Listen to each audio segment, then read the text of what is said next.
There are 8 mismatched Sims within the Plumbob household. Before the experiment begins, let's take some time to meet them and learn of their inhibitions, their obsessions, and perhaps their deepest secrets. Meet Metro Ainsworth. He'd be a self-confessed hipster were the term not so cliché nowadays. Metro's always right.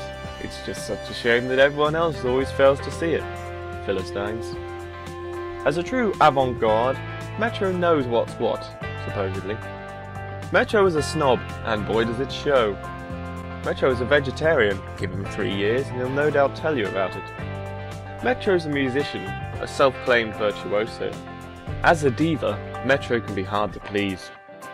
Given his personality, Metro may have a hard time fitting in with the other housemates, but that's just the way he likes it.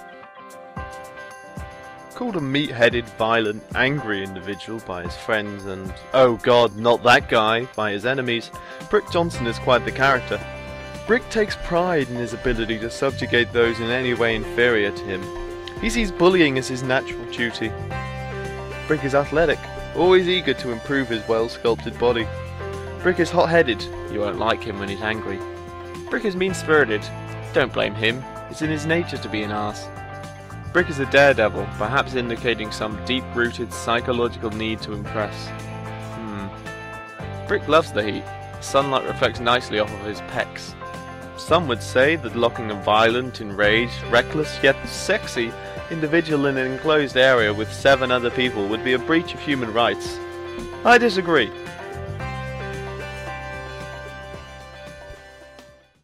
I want to be you, said the young, middle-class Elaine Brown when she saw the pretty lady with the flower on her head saying something or other about genocide on TV. Said a slightly older Elaine when asked to help protest against animal rights abuses by a local activist group. And thus was born Daffodil Brown. She's a great hippie. She's got hippie chic nails, she won't eat meat, and things that aren't organic make her sad. That's all she needs to do to help save the world, right? Daffodil is eco-friendly. Don't you dare start waving around that efficiently produced lettuce. Like Metro, Daffodil is a vegetarian. No meat for her. It would be cruel to the animals. Much better to destroy their habitats to grow the palm oil used in so many of our products. Daffodil tends to get a bit over-emotional, but come on, so would you. What were they thinking? Tie-dye and denim? Daffodil is a hopeless romantic. Who needs women's rights when you could have boyfriends? Daffodil is neat, stopping pollution one dirty dish at a time. How will the group respond to Daffodil's way of life? Will they appreciate her advice, her protestations, and, most importantly, her designer sandals? Or will they rebel against her authority, appreciating her only for her compulsion to clean up their mess? Time will tell. It was a long time before Doris Hernandez realized she was old, and even then she chose to ignore it. For years she had taken part in riots, protests, and nighttime firebombings of governmental sports cars.